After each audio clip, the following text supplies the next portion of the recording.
एक ऐसा मैच जो इंडिया और ऑस्ट्रेलिया के बीच ऐसी दुश्मनी पैदा की जो आज भी 10 साल के बाद जिंदा है। इस टीम के पास दोनों तरफ से एक से बढ़ के एक योद्धा थे। वहीं भारत के पास सचिन तेंदुलकर के रूप में भगवान थे, वहीं ऑस्ट्रेलिया के पास मैथ्यू हैडन और एडम गिलक्रिस्ट जैसे हैवान थे। वहीं भारत के पास महेंद्र सिंह धोनी जैसा कप्तान था, तो ऑस्ट्रेलिया के पास वहीं 4 बार वर्ल्ड कप जिताने वाले रिकी पॉन्टिंग थे। वहीं ऑस्ट्रेलियाई की टीम में ब्रेट ली, एंड्रू साइमंड हद पार कर देने को तैयार था। चलिए मैच को आगे बढ़ाते हैं। मैच का टॉस करने के लिए आते हैं MS धोनी और रिकी पॉन्टिंग। धोनी ने यह टॉस जीतकर पहले बल्लेबाजी चुनी। वहीं भारत के तरफ से सचिन तेंदुलकर और सौरव गांगुली ओपनिंग करने के लिए आते हैं। 2007 वर्ल्ड कप हारने के बाद पूरी दुनिया टेंशन में थी, सबकी निगाहें इसी मैच पे थी।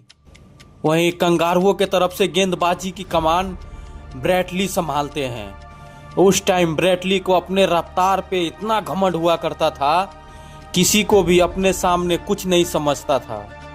और यह मैच दोनों देश के लिए एक ऐतिहासिक मैच था। ब्रेट ली ने अपने पहले ओवर में गांगुली को बहुत परेशान किया, लेकिन गांगुली ने किसी तरह ब्रेट ली के ओवर में एक चौका जरूर निकाल लिया। आज कंगारुओं की गेंदबाजी के सामने सचिन भी खामोश नजर आ रहे थे। नेथन एलिस की लहराती हुई गेंद एक सचिन तेंदुलकर के पैड पे जा लगती है, और एक टाइम तो ऐसा लगता है कि दुनिया के सबसे बड़ा एम्पायर की गेंदबाजों से ज़्यादा इस एम्पायर ने आउट दिया है। ये एम्पायर नहीं चाहता था कि सचिन तेंदुलकर ब्रायन लारा का रिकॉर्ड तोड़े, लेकिन इस बार सचिन तेंदुलकर का किस्मत साथ देते हैं और वो बच जाते हैं। और अगले ओवर में फिर ब्रेट ली आते हैं और अब पूरी तरह से सचिन तेंदुलकर पे हावी हो जाते हैं। जानबूझकर चिल्लाने लगते हैं कि यह बैट में लग के गया है बॉल विकेट कीपर के पास, और एम्पायर पूरा नकार देते हैं कि आउट नहीं है। अब ऑस्ट्रेलियाई गेंदबाज भारतीय बल्लेबाज पे इतना हावी हो चुके थे कि 5 ओवर में भारत का स्कोर मात्र 10 रन था। अब गांगुली अटैक करने का मूड बनाते हैं और गांगुली इसी के साथ एक करारा चौका लगाते हैं, स्ट्रेट ड्राइव। अब दर्शकों में जोश भी भर आते हैं इस चौके के साथ, और इसी ओवर में गांगुली ने एक और कवर ड्राइव मार के ऑस्ट्रेलियाई बॉलर को दबाव में ला दिया। वहीं दूसरे तरफ सचिन अभी भी संघर्ष कर रहे थे और ब्रेट ली की अगली बॉल पे फिर सचिन तेंदुलकर एक बार बच जाते हैं। अब यह देखकर ब्रेट ली भी पूरी तरह से गुस्से से लाल हो जाते हैं। गुस्से में आकर ब्रेट ली ने एक और बाउंसर डाल दी खतरनाक, फिर सचिन तेंदुलकर का किस्मत ने एक बार साथ दिया। आज क्रिकेट के भगवान कहे जाने वाले सचिन एक एक रन के लिए तरस रहे थे, और सामने ब्रेट ली उनका परीक्षा ले रहा था। और भारत के तरफ से पहला पावर प्ले समाप्त हो चुका होता है और स्कोर मात्र 10 ओवर में 30 रन होता है। और भारत की तरफ से अच्छी खुशी ये थी कि भारत ने एक भी विकेट अब तक नहीं गंवाया था। बावजूद ऑस्ट्रेलिया जैसी टीम के खिलाफ इतनी धीमी शुरुआत हार की तरफ इशारा कर रही थी। अब इसके बाद सौरव गांगुली ने कंगारुओं की बॉलरों पे अटैक करना चालू कर दिया था। चाहे वो ब्रेट ली हो या हॉक हो, किसी को भी सौरव गांगुली नहीं छोड़ रहे थे। जिस मैदान पे एक रन बनाना मुश्किल होता था, वहाँ पे सौरव गांगुली रन की नदियाँ बहाने लगे थे।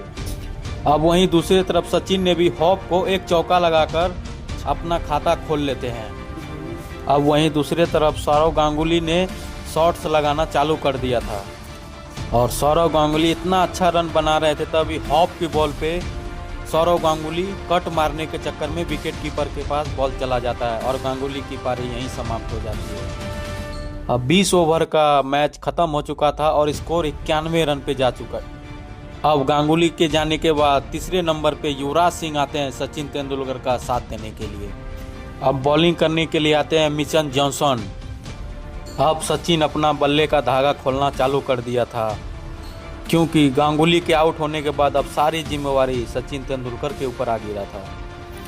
कंगारुओं ने युवराज सिंह को स्पिन में फंसाना चाहा, लेकिन युवराज भी चौके लगाना चालू कर दिए थे।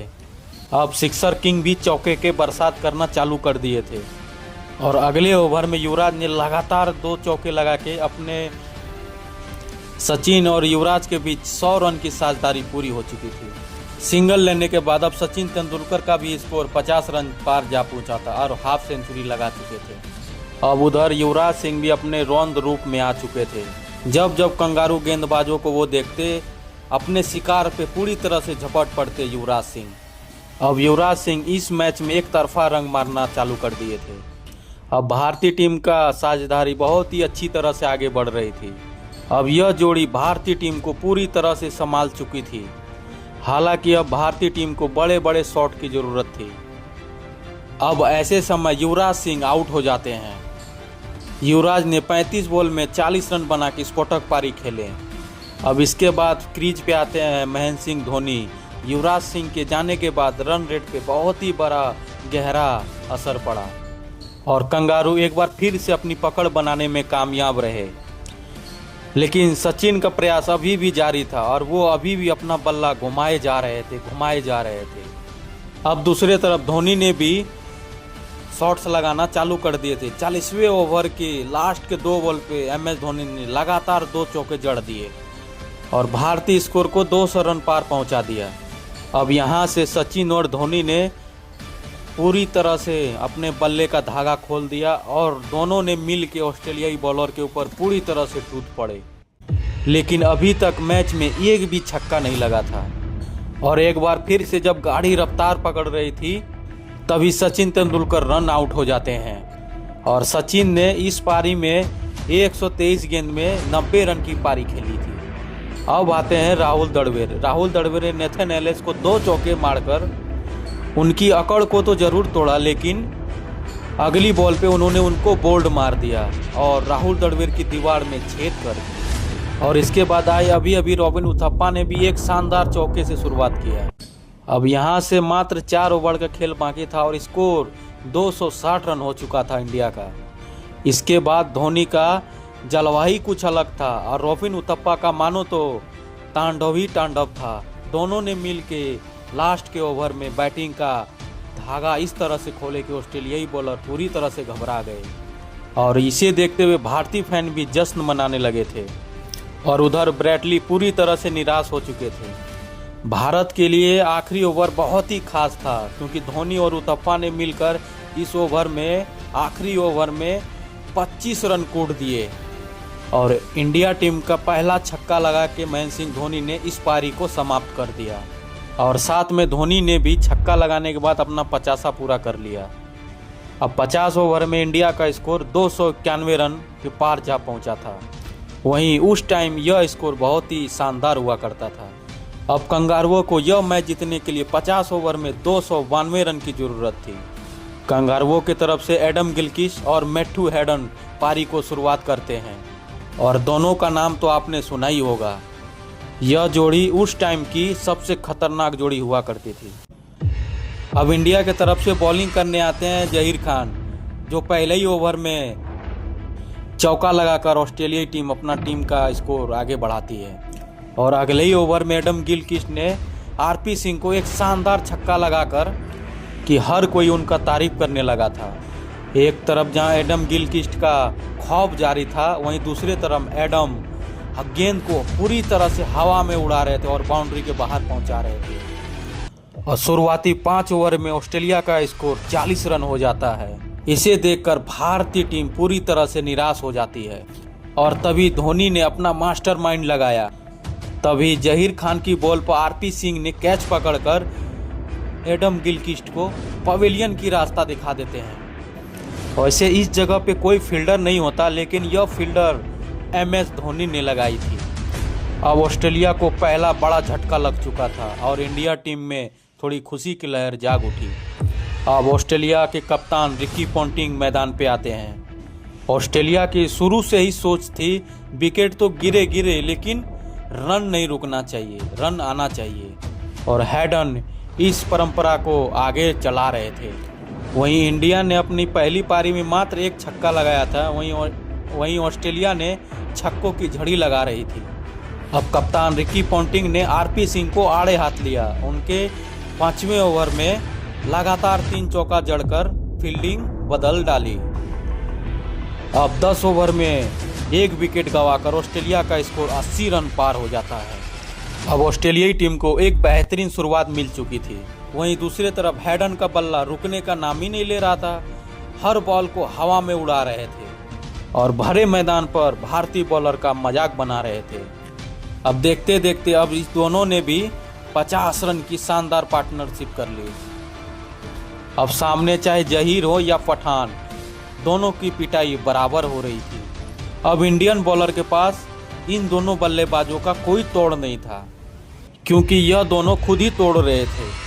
और इसी के साथ हैडन ने सिंगल लेते हुए मात्र 30 गेंद में अपना 50 पूरा कर लिया और मात्र 13 ओवर में ही ऑस्ट्रेलिया का स्कोर 100 रन पार जा पहुंचा।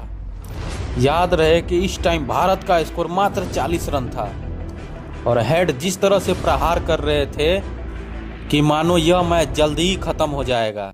भारत के तरफ से अभी तक सभी गेंदबाज पूरी तरह से नाकाम रहे। आखिर में MS धोनी ने फिर अपना कंप्यूटर जैसा दिमाग लगाया और इरफान की गेंद पे रिकी पॉन्टिंग को स्टंपिंग कर दिया। वहीं तेज गेंदबाज के सामने स्टंपिंग करना बहुत ही ज़्यादा मुश्किल होती है।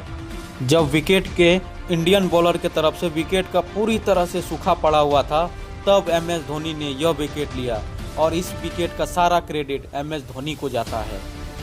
अब इसके बाद माइकल क्लार्क मैदान पे आते हैं।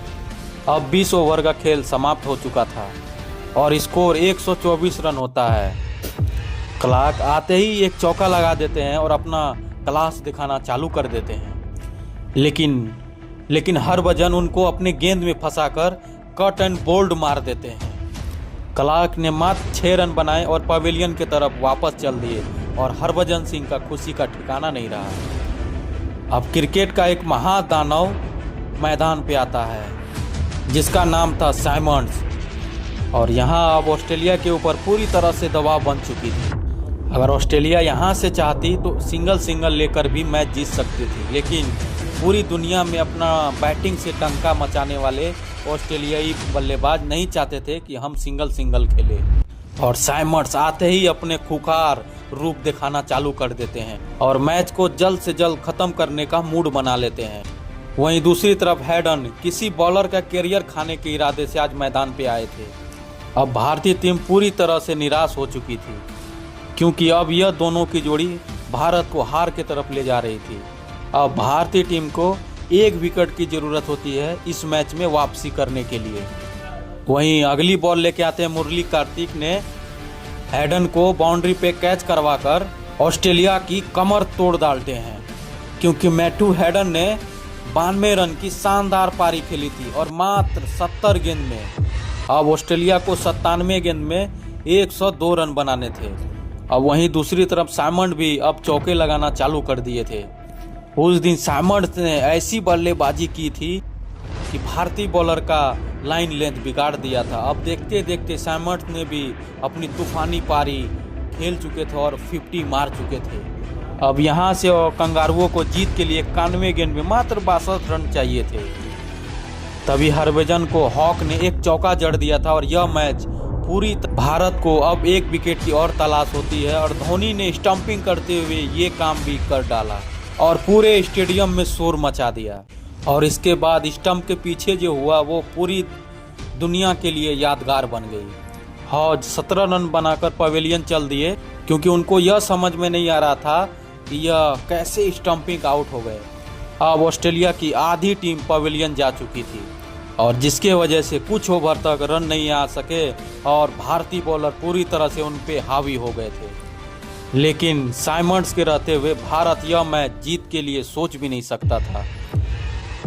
लेकिन 47वां ओवर भारत के लिए यह वरदान साबित हुआ, क्योंकि आरपी सिंह ने बोल्ड मारकर साइमंड्स को पवेलियन के बाहर का रास्ता दिखा दिया और इंडिया के तरफ से यह बड़ा विकेट था।